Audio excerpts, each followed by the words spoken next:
last weekend, Aspen Ladd fought Norma Dumont. And it was an absolute uproar in regards to the way her coach, Jim West, spoke to her. I'm going to read you some of these tweets. And it was astounding to think how this one here took the cake, though. Misha Tate goes, "This is abuse. What a douche." That abuse. Ryan, this one drove me a little bit nuts. Bilal Muhammad goes, "I feel like this guy's coaching for the camera right now." And that's another point that I really take offense to, because it seemed like the guy was doing his job. And then Lando Venata says, "Hey, corner man, motivate, don't scold and criticize." But this is only the tip of the iceberg, Ryan. People were going crazy on this man on Saturday night in regards to the way that he was talking to his athlete, to the point that he apologized. RC, when you were seeing all this, what did you think of the way he was approaching talking to Aspen Ladd? Well, I think the one thing I have to preface my comments with is, because I am friends with you now, because you are my co-host, we've actually shared different videos of coaching. And the most recent that you shared even before this fight was Jim West and Aspen Ladd. And we were kind of going back and forth because it's such a huge topic for us. We were going back and forth about what type of coaching do we like. And she comes out in the next round after being talked to like that, after someone being honest with them, someone actually imploring her to do more with the same type of language that Jim used this time. And she comes out, throws the big left, ground and pound. She wins the fight.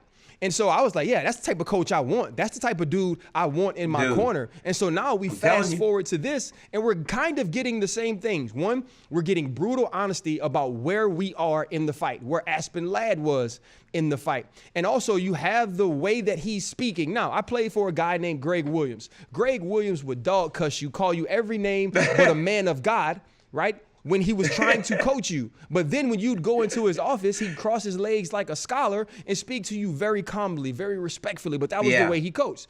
Coach LeBeau, who's a Hall of Famer, Dick LeBeau, coordinator in Pittsburgh, never cursed, never raised his voice. But that was his way. And we also responded to him in kind. And so I think for an athlete, if you understand this is the way your trainer or your coach approaches their job, I believe that you can handle it. Now, here's where the issues come in, or here's where I believe we start to question whether or not this is the way to coach your athlete. One, it's a man and it's a woman. We are now in a time where we understand, you look at Misha Tate saying this is abuse. We understand what mental abuse is. We understand what emotional. And you know what else though, Ryan? One quick part about that real fast. I don't mean to cut you off. No, go ahead. But Misha Tate saying this is abuse also is alluding to their relationship outside of fighter-coach, right? Because that's Aspen Ladd's boyfriend too. So she's almost painting an unfair picture of Jim West in their relationship, RC. And I just think that for us to ignore that as you continue to finish your point is not fair, because I think that's where she's judging him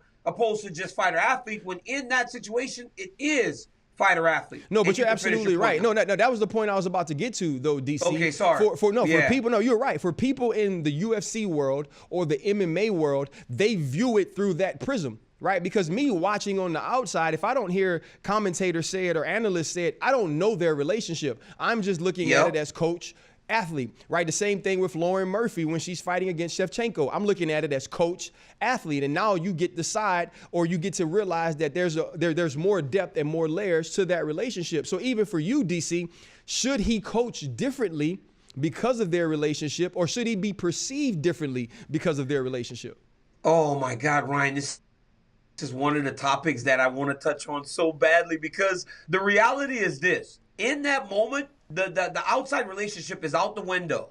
And there was another point was made earlier over the weekend that pointed to the fact that people are in these relationships in work and fighting. Right. So Aspen Ladd and Jim West are dating. We saw Lauren Murphy a few weeks ago with her husband cornering her. Yes. Doing the absolute wrong thing, Ryan. But you know what Lauren Murphy's thought was on the way Aspen Ladd was getting coached? Oh, no, he should have did better. He should have been more thoughtful. So that tells me Lauren Murphy's husband essentially had no choice but to almost reassure her when things are going absolutely wrong, because then that may go back to the house with them. Right. That's unfair. If you put these people, if your girlfriend or your coach or your boyfriend or your husband is in that position to coach you, he has to coach you like he is going to coach every other athlete that he has inside and I feel like the Jim octagon. West does that. Jim West does that, though. So it was him. That was him. That was his coaching style. Yes. But it's almost like we're expecting him to coach differently because it's a girl. I think the optics of it, though, Ryan, was what made people go crazy because it seemed like Aspen was almost like shrinking within herself when he was going at her, and that's why people were up in arms. And you know what the difference is, though, DC, and we talked about him imploring Aspen Ladd in a previous fight and her coming out and winning. We don't like to see people, quote unquote, what we call now bullied. Right. And because so we're looking more at the outcome. Right. We're looking at the fact that she wasn't having success and that what he did in the corner didn't produce success. So it almost seems like she's being beat up in the octagon and she's also being beat up in the corner through words. But that's not what it is. What it is this is his coaching style. This is his athlete. He's put in as much time as she has to win this fight. And on the other side of it, I would have to believe that having that relationship, that personal relationship, like I know how I feel when it's my wife or my kids or a loved one. I want them to win more than I want to win. Right? Yes. The emotion that is involved in that. Like my son plays football. I've been driving home with Jordan from high school and almost wanted to jump in the back seat to have these conversations. And so I could only imagine the emotion from Jim West as well. And I think the way that it's shown on TV and the way that people perceive it, they perceive it in a way that he doesn't intend. You know, and honestly, it's a fight. We're not playing croquet or anything. They're fighting. Thanks for watching ESPN on YouTube. For live streaming sports and premium content, subscribe to ESPN+.